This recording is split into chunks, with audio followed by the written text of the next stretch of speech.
Hello guys! India నుండి అమ్మొచ్చేటప్పుడు నాకు కరివేపాకు తీసుకొచ్చింది. కరివేపాకు ఏంటి అనుకుంటున్నారు కదా! ఇక్కడ కాస్ట్ ఎక్కువుంటదని నేను ఒక ప్రీవియస్ వీడియోలో గూడా చేశాననమాట.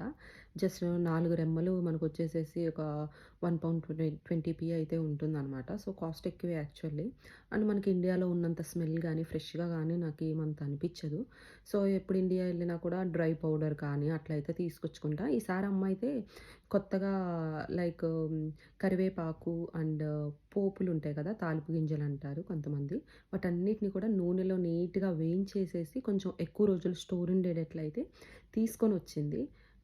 సో, ప్రతిరోజు వంట చేసేటప్పుడు కొంచెం తీసైతే ఇంకా కర్రీస్‌లో గానీ, అన్నిట్లో కలుపుతుందనమాట. అసలు చాలా బావుందండి. సో, ఎవరైనా ట్రై చేయాలనుకుంటే ట్రై చేయండి. నేను చూపిస్తున్నాను ఎలా తీసుకొచ్చిందనేది.